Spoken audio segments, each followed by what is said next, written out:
Welcome to another episode of In Your Best Interest, your personal finance podcast. I'm your host, Philipp Müller, and today we will be chatting about all things Metaverse with Anndy Lian. Anndy Lian is an all-rounded business strategist in Asia. He has provided advisory across a variety of industries for local, international, public listed companies and governments. He's an early blockchain adopter, an experienced serial entrepreneur, book author, investor, board member, and keynote speaker. Currently, he's appointed as the Chief Digital Advisor at Mongolia Productivity Organization, champion national digitization. He's also the chairman, Asia, for BigONE Exchange. Welcome to the show, Andy. It's great to have you. Hey, good to see you again, man. Philip. Yeah, it's very good to see you. And I'm really looking forward to this chat today. Metaverse is all the new buzz in the world. I told you a couple of weeks ago when we first chatted, it's at every dinner table I've been to now in the US and in Europe. I think the whole Mark Zuckerberg, Facebook having that that branding and him talking about it made it so much more real, or more like, people are looking at it now from a different perspective than just maybe more people who are like very into the crypto space or NFT space, right? So I think now it becomes much more mainstream by him announcing this. So very excited to talk about this today. So if you have to explain it to someone in your own words kind of thing, what is Metaverse? I think there are a few things that I must clarify in a certain manner. So maybe before that, I will just come up with my version of a Metaverse. I think Metaverse to me is more like a bridge between the virtual world and the real world, and what we can do in the real world can actually be mimicked and reproduced and created in the Metaverse, right? So it's not so much of having meetings, in the Metaverse, and then you have a cute profile, a cute meme, and you're talking. That's not the real Metaverse, So if you imagine, what you can do in the real life, you can work, you can earn your money. You could also do the same in the Metaverse, and some people would then say, hey, if I work in the Metaverse, how am I going to get the money, right? Multiple ways, crypto is one of them, right? So I felt that many people are just telling me that, hey, Metaverse is all about cryptocurrency, but the true fact is it's not, right? Cryptocurrency is one of the aspect that connects everyone together, But if you look at it deeper and so forth, there's also a gaming aspects of things. There's also a lot of things that's behind the Metaverse. Even a finance ecosystem that can be built in the Metaverse, revolving around some Metaverse finance kind of business model. So Metaverse right now at this current moment, with the help of Facebook, and a few other really big companies, I think they are pushing it really hard. People are looking at the stock. People are looking at anything that is Metaverse right now because there's a small hype going on. So I think for investors or retail investors, non-financial advice, I think most of them right now are eyeing a few good tech stock. They are eyeing a few really good crypto companies to invest in. I think they are not wrong, but I just want to say that the vesting period could be a bit longer than what you could imagine, because like Philip mentioned, this thing is not going to happen, in the next 24 hours or in the next month. There is a lot of things to talk about. Which Metaverse should you be at, right? Are you going to be in A? Are you going to be B? Is A and B connected? There's a lot of questions that we have not really touched on. We have not really put forth our intention. So as of now, I can only say that we are not, we are not in the imaginary zone right now. All those things that I've mentioned, they are not far-fetched, So it's very near. It's very, very near, Yeah, no, absolutely. And I think you mentioned some of the misconception, but are there any others that you're seeing out there that people ask you about and that you think people are not, knowing correctly what it is or what? I think the other thing that I'm more concerned about is, when they talk about metaverse, and then some of them are buying land, digital land, and keeping them, some of them are quite hefty, quite expensive. But what I want to tell them is that, you are really just gambling, because there is no clear indication right now whether it is virtual world A or B that is going to be the next one. So investors got to be very, very careful. It's just like in the past, people, during my time, there's like a MSN, there's a Bing, there is a Yahoo. Everyone would thought that Yahoo is going to be the biggest leader in a search engine, right?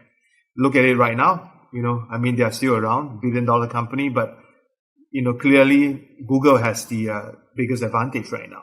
I think it's pretty powerful. Whoever that is the leader right now may not be the leader at the end, right? Because there's a lot of building blocks that we have not seen. What you see is just a small tip, very, very small. So as we progress on, when things are clearer, I think that would be a better time for people to ape in, to invest in, and things would be a lot clearer, from an investment perspective. But from a technology perspective, I think most of us who are more tech savvy, we are very clear, what the metaverse is going to be doing, for all of us in the shorter time frame and in the longer time frame, So that part we are very, very clear. Yeah, and I want to get into that and to be clear about what the technology is. But before that, you mentioned it a couple of times, and I think it's very, very important, right? To ask that question because we don't understand it yet. But will it be actually a metaverse? Is it the metaverse, or is there multiple metaverses? Right? Because I think what I'm questioning right now is it going to be, like Apple has the App Store and iOS, and Google has the Android Store and Android, and they are always going to be separate in a way, but they communicate on the internet. So is it actually the internet that is the glue between all of these different entities? Or is it going to be one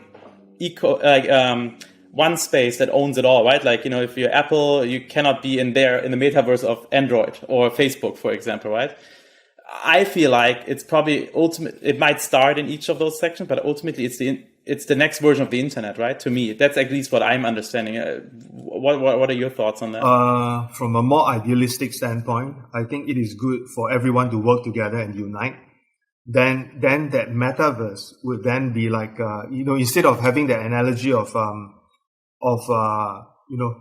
Google and Yahoo, for example, I think the analogy is if we can all work together, then we can be one big Earth, right? We'll be one big metaverse together, or you could do on a separate basis. So ideally, I hope everyone can be united and then do what's needed to build the metaverse up. Then you can be Earth 1, for example, right? Then as you move along, Earth 2 comes about, right? Earth 3 and so forth. So my view is ideally it should be like that. Instead of, you're America, he's China, I'm Singapore and things like that, So I look at it as one whole Earth, So ideally it's like this. But before we can reach to that state, we should be looking at what you have mentioned, is that there will be clusters, right? There will be small clusters here, small cluster there. And as the competition grow, some of them will drop out, some of them will be gone. That's for sure. So right now, again, it is still early, but I think the cluster, strategy is going to be here for a while, So we have, companies like maybe Decentraland or Sandbox, that are taking the lead right now, But as the bigger player comes out, whether it's going to be Facebook or Amazon or PayPal and so forth, things will change. Definitely is going to change, And there will be multiple finance or bank like Metaverse in the metaverse. So again, there'll be multiple banks and so forth. But sooner or later, if we want to function this like a good economy, some of them got to go, and then that would then form a very big earth that we talk about, So that's just the beginning. Absolutely. And then let's go back to that point that you made before, technology, right? The people who are more technology savvy, you said, they kind of know what it will be from a technological standpoint. Do you want to elaborate on this and kind of what is your point on that? I think there are two things that I think are very important, in this metaverse from a tech perspective. First thing will be Web 3.0, because with Web 3, it clearly means that things are going on a different, maybe a different perspective, per se, right? You can see things like right now you look at the metaverse in the gaming sector. You have Roblox, you have Minecraft, you have Fortnite, and so forth. That gives you a glimpse on how things are going to be like. So Web3 is going to make it a lot more sophisticated, a lot more engaging, and also, of course, from a safety aspect, Web3 is going to fit in very nicely, right?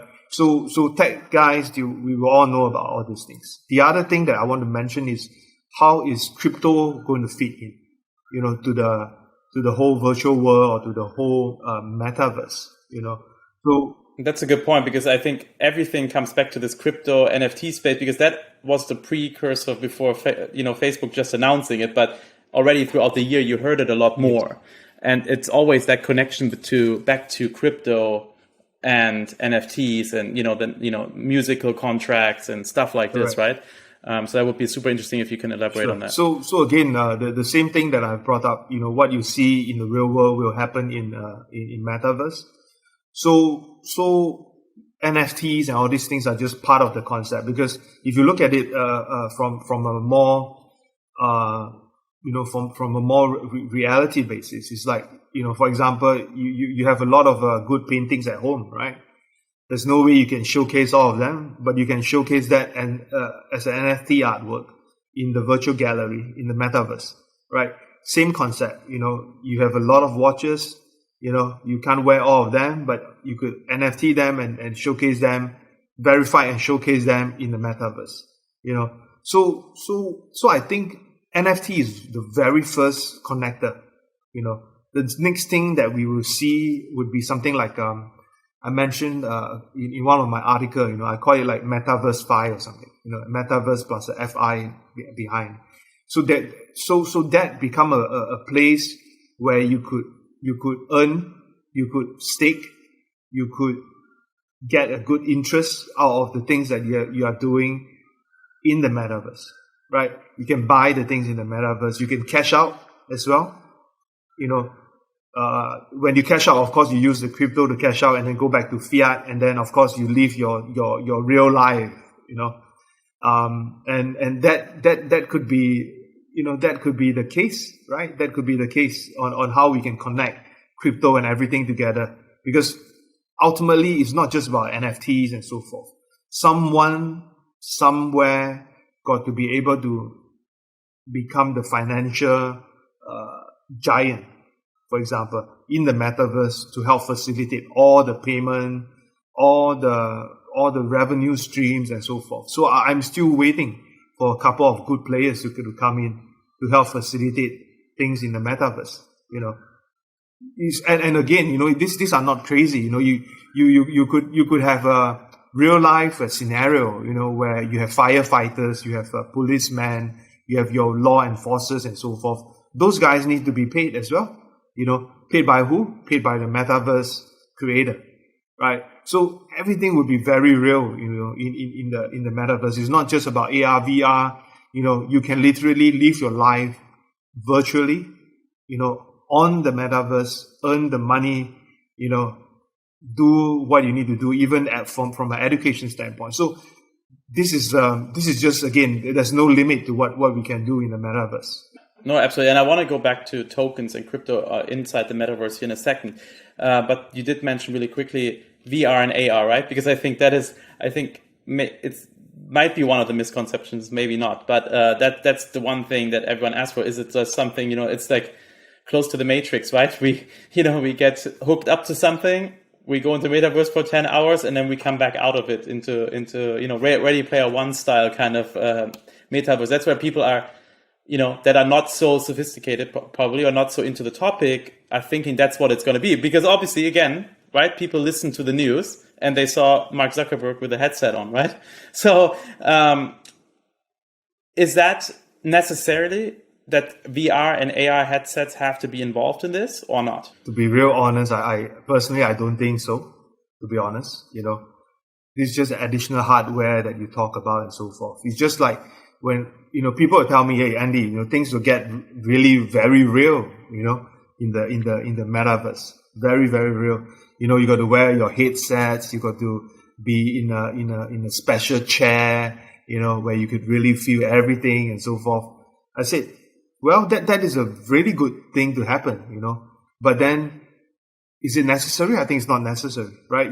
There's always a mouse, there's always the screen. As long as you can hear, you can see, you are in the metaverse, man. There's nothing going to stop you from that. But I had a conversation with one of my partner, She was telling me, we right now we are all restricted by our physical body, right? We go old, we grow sick and so forth, right? But in the metaverse, there's no such thing, right? If it continues to be like that, how about, connecting our mind into the metaverse, So when the physical body goes away, your mind activities are still in the metaverse, That could be a new metaverse, right? It means that in the metaverse, you are always immortal, right? While the real person could be gone, right? So that could be another phase of metaverse, right? And that could be something Elon Musk, is interested in, right? We talk about all the different things that sounds a bit like sci-fi right now, but it can happen, and that is the extreme end of the other side of metaverse. Who knows? Yeah, so it's not necessary, but it's like it's part of the interaction then, I guess, right? The VR AR aspects of it. So do you think then, in terms of short-term, long-term, right, developments that you see within this topic, in the beginning, like I told you I have an Oculus Quest, right? The first version, because I like to try things out. So I haven't really touched it that much, to be honest, because it's kind of boring so far. Yeah, see, exactly, right? Because I think it's okay, you can move around, but yes, during COVID would be nice, but then my friends don't have it, so they can go, it's, I think it's more for playing right now than anything else, right? How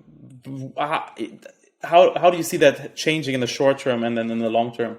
I think, again, if you are talking about the specific product, if all your friends has it, then it seems like a necessary tool, right? But if your friends, do not have it, everyone can just function on a mobile phone, to be very honest. A metaverse is not restricted to, again, what you see. In a metaverse, you can also operate from what you hear as well. So you can move around with a headset on, and you can still be in the metaverse, right?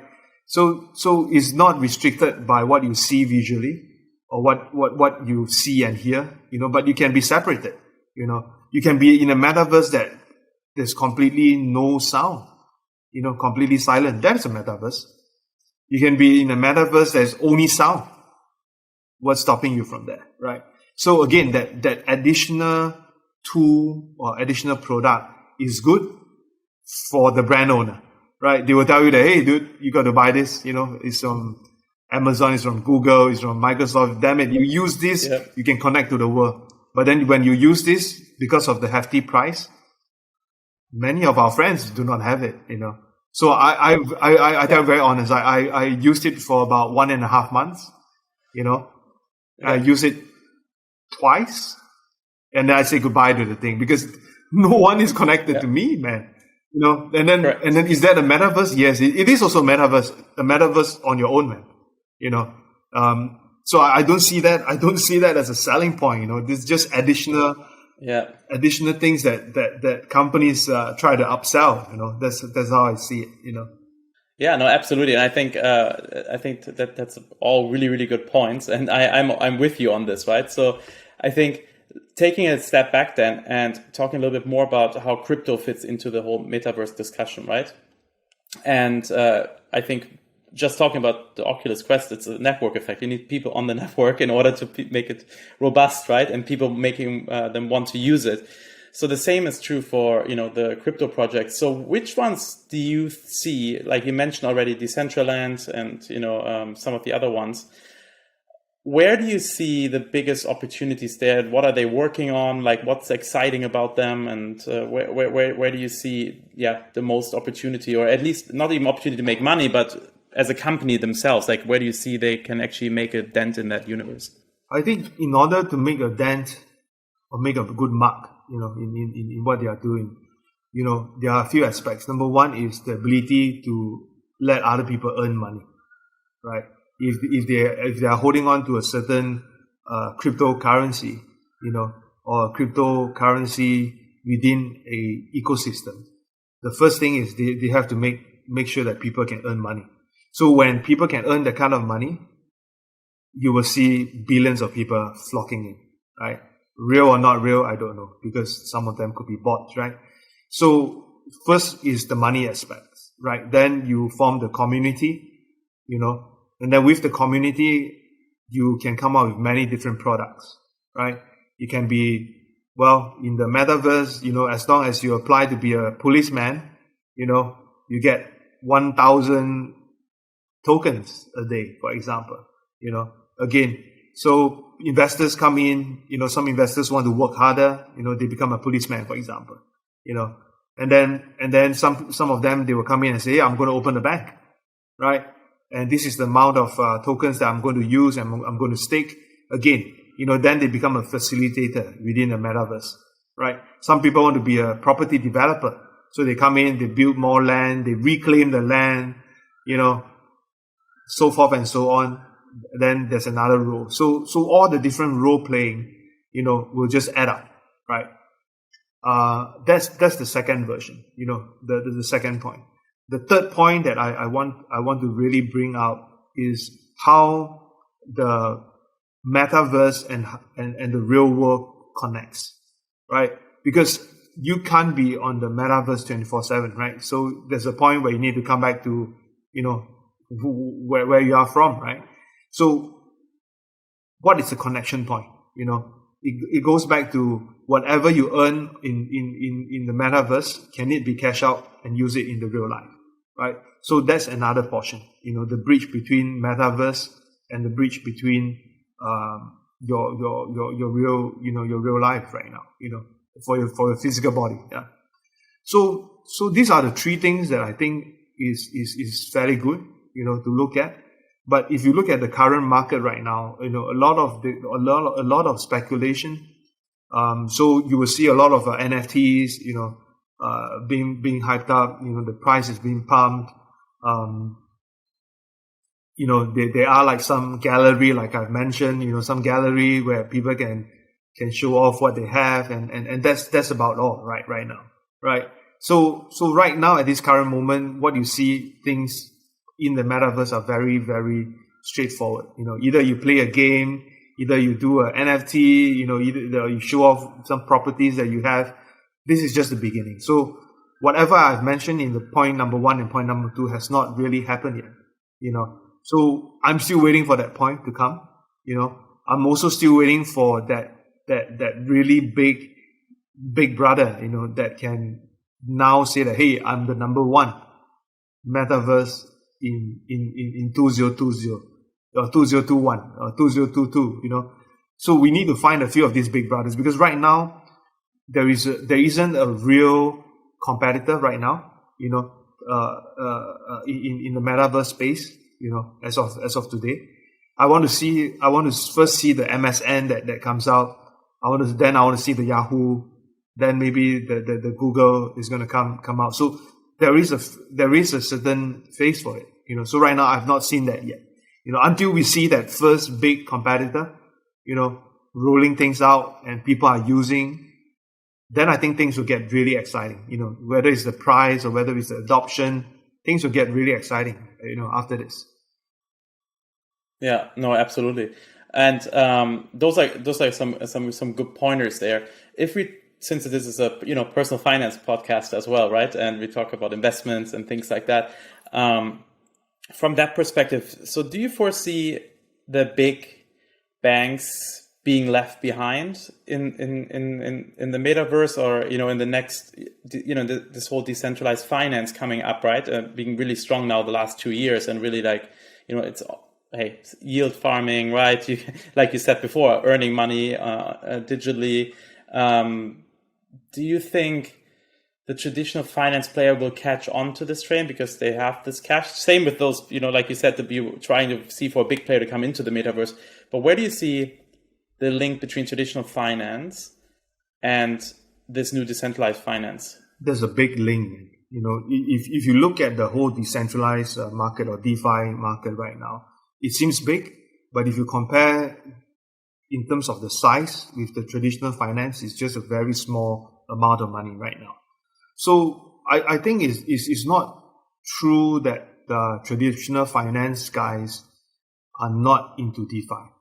I have seen listed companies, private banks, that I've spoke with.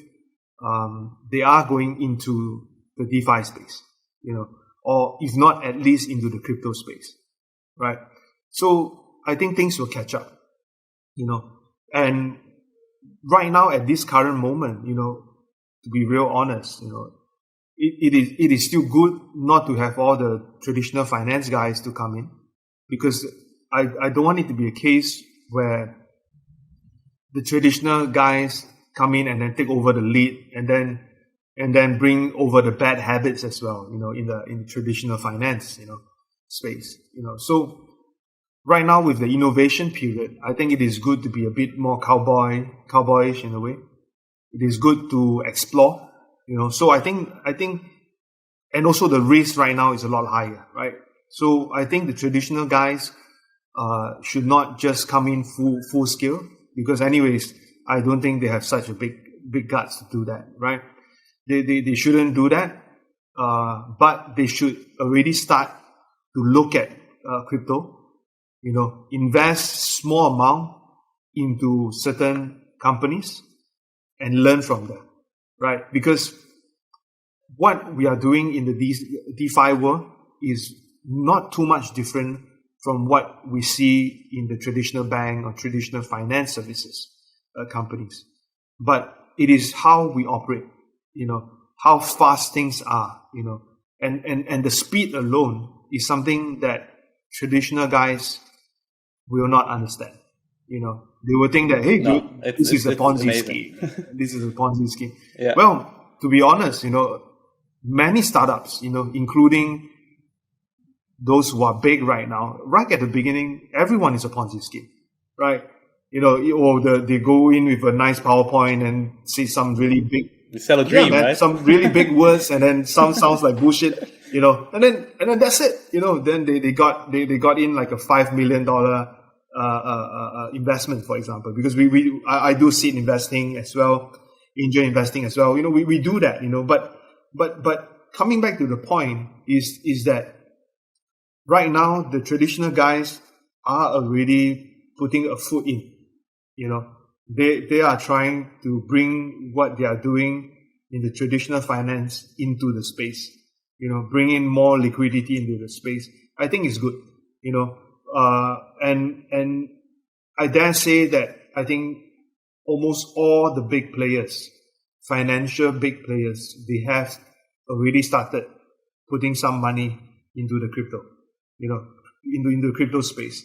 They are already thinking how they could stake some of their asset, into the DeFi space, because they want to have some good returns as well. Do they dare to put in 90% of their holdings? They don't, right? But many of which I think falls between 5 to about 30%, and that's the reality. People are really doing that. Yeah. No, yeah, exactly. I think good points on those. So we talked about the rise kind of metaverse, right? We kind of think, hey, it's gonna come. It might take longer. We don't know what the preeminent player is going to be, right? Who is going to be the next Facebook, Google, Apple, etc. at this point in time. But with the rise of the topic, with getting it more attention, people are asking how can they be part of it, right? So we can take it from two angles. One is from someone who is already tech savvy. It's probably much easier for them. They think about all day long, right? But for the listeners who have no idea where they should even start researching, or obviously listening to this podcast already helps today, right? But what are some actionable steps? Because I always believe that you need to try things out in order to learn about them. So that's why I buy stuff randomly. And if there's new technology, especially if people ask you for your opinion, you want to know, hey, at least what's kind of going on. What would you suggest people start doing? Is it investing in crypto tokens, buying an NFT? Is it what else can there be in order to get more exposure to this, or at least learn? I think there are a few steps to it. Those that are not very tech savvy, try to get yourself into a virtual classroom. That is a small glimpse of how a metaverse is going to be like, right? How you're going to meet friends in the virtual world. That's number one. Step number two is, it is obvious that cryptocurrency will be one of the key connectors, in the space, in the metaverse. So try to get yourself in crypto. You can hold some stable coin. You have to know what is a Binance Smart Chain. What is Ethereum. I think they should hold a bit of that. Just to have a feel on how cryptocurrency is like. How you can cash it out, how you can use that to buy some things, or how you could walk to Starbucks or maybe another coffee shop just to buy a drink. That's the second thing that they should always do. Just try it out first, man. And then the third step is to go into a bit of crypto investments, right? To see how the whole crypto finance is going to work, right? Because many of us, or even some of my friends, if you ask them to transact in a DEX, a decentralized exchange, they'll say, "Hey, man, it's so difficult to do it. How am I going to get my first $100 into the investment? By credit card? Okay, but then credit card transaction sometimes takes 14 days, with the KYC and everything. Yeah. By then, in my ranking, the last bit is, or maybe I buy a AR or VR equipment, just to look cool, just to tell people that, hey, I'm in the metaverse, I'm not just chatting on the screen. That could be the final bit. Of course, the last bit would be like Matrix, man. You got to plug it in, man, and then off you go. You'll be there, for a long time. So I think there are steps, to that extreme. But main thing first, as a investor myself, try not to gamble, right? Always do your own research before doing anything. Crypto is not for everybody as of now. But if you are willing to try with some money that you can lose, you are actually one of the pioneers, of this whole innovative period. Very early. So try with minimum amount, get to know what's happening. Then when you get into the metaverse in the near future, things will be a lot easier. You can tell your friends that I've tried it, man, in 2021. You are the pioneer, man. Yeah, no, absolutely. And you mentioned, exchanges. We talked about the KYC thing a little bit as well, losing money, or should they have it in the exchange or not, right? Where where do you see, since we still are not in one world, right? that we said like maybe it is in 10 years time, right? Or 15 years time, where everyone, we govern together as one world instead of different nations, right? But we're not there. So every country has different rules about this all the time and regulations, right? Do you think overall more people, especially in that late 40s, early 50s, 60s, those people who have a lot of assets actually in fiat currency, right? Denominated assets like bonds and stocks, for them to get in, I think one of the hurdles is that there's not too much regular oversight, regulation. There's that stamp of approval, good or bad, right? That should be discussed. Do you see this coming, or will it be very difficult because of all these different countries, right? Everyone is going to do it differently, but that should probably drive adoption as well, right? Because I know a lot of people fear regulation, but in one way, it could actually drive a lot of adoption because people will trust it more, right? Yeah, I'm actually one of the first few guys who are very much pro-government, for crypto. Many of my friends, they want things to be decentralized. They said, screw the banks, screw the government, and so forth. But that could happen, but not now. So we got to be good buddies with the regulators, because regulators are the one who set the rules in the real world. They help to accelerate things. They help to accelerate adoption. They help to indirectly finance the crypto world as well, right? So I don't think that we should fear regulations. And crypto being borderless, there's no boundaries in some ways between the countries. What I do see in the shorter run is that those people who are more tech savvy and willing to take up the risk and know the regulation well enough, in their own country, they will start to invest. I've seen a big new influx of new users, from all over the world, registering themselves on exchanges, reputable exchanges. I have friends around me and so forth. They do that is because they felt that some of the returns that they get back in the real world are not as great. So crypto could be a way for them to hedge some of their finances, right? If they have this kind of mentality, not the God of Gambler mentality where they just show hand and so forth, I think those guys would be doing well, right? As you start to experiment as well with the crypto market, you will realize what is your risk appetite, right? Are you going in for 1x, 2x? I think it's highly okay, man. Not difficult, right? But if you are the greedy ones, I have friends who made maybe 20 million, in the last bull run, the previous one. Right now, they are poor, man. You know why? They forgot to cash out, man.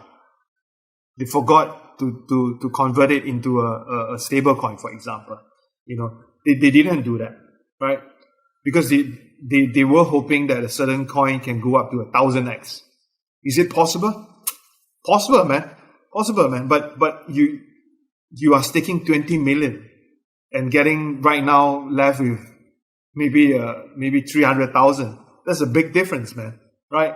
So big difference. So as an investor, real investor, you got to weigh the risk.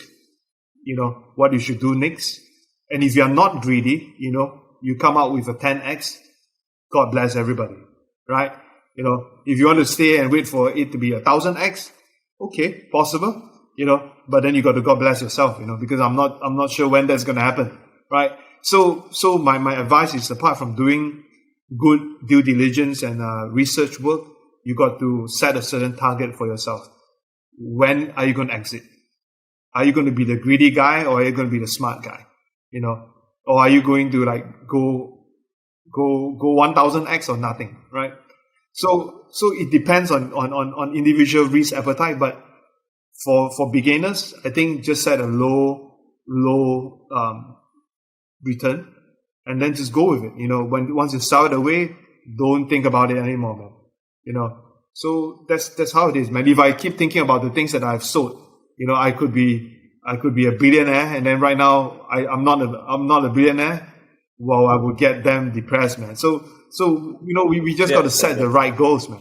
Totally believe you, and I do, because we're gonna wrap it up not too long from now. But I have a few more questions that I want to get to, and I want to actually get back to you kind of mentioned asset allocation. I want to get there in a second, but before that, we talked about how they can be part of it, right? How they can try it out, how they can be part of the metaverse and this crypto space in general. But is there anything, because that's what I get asked a lot actually, how do I register myself almost on the metaverse, right? Like, having an email domain on the internet, right? Do I need to have a web domain? Is there something like this in the metaverse? Do I, like for my own identity, how do I trademark a brand or a business in the metaverse? I think that's what people are now thinking about. Like, oh, this is the next thing. Oh, if I do want to make money on there, how do I, one thing is trading, but if I want to earn money with a product or a service or a business model, is there already such a thing? Where you can trademark things? Or not? They are. Okay. If you look at it from a perspective, a business perspective, the big brands, Louis Vuitton, for example, they are into NFT, right? So NFT is already a step for them to enter into the space, create their brand, create the brand awareness, and then sell it. You could sell a t-shirt, in the real life, you could sell the same t-shirt in the metaverse, right? So are there things like that happening? Yes, there are, right? Is that going to grow? Yes, it is going to grow. Because as you see, more brands are using NFT as a stepping stone to the virtual world or to the metaverse, right? So we will see a lot more of this. And then you ask about your identity and so forth. I think just to be safe and so forth, you could use your own wallet as a login, right? We are all moving into Web3 and so forth, right? So the wallet can be your identity, and then the wallet itself will help you to navigate across multiple worlds, right? There's no need for you to have a bank account, for example, in Switzerland, bank account in Singapore, then you could transact. No such thing, man. That one wallet potentially connects you to all the virtual worlds, all the metaverse, and with that wallet itself, in some of these metaverse, they also empower you to create, right? If you buy over the building, you want to have a makeover of the building and you call it yourself Chanel, that's possible, right? So that's how brand building starts, right? It depends on the services that you are providing, if you have enough, for example, if you have enough cryptocurrency, you can go in and become a bank. Who is going to stop you? No one is going to stop you. Do you need to get a license right now? Well, I'm quite sure that these metaverses, they do not have any form of license. They don't have license themselves, right? So in the world of metaverse, as long as you have the money, you can create anything you want. You can be the bank. You can be a mafia. You can be anything that you want, as long as you have the money, that's how it works. Very powerful. You talked earlier about what people can try out, put a little bit in of their eggs in that basket. Personally, you don't have to say, hey, individual investments, but how are you personally invested today in your own personal asset allocation? I think asset allocation right now with crypto 70, the rest 30. Mm-hmm. Okay. Why am I saying this? Is because I believe that crypto will change the finance systems.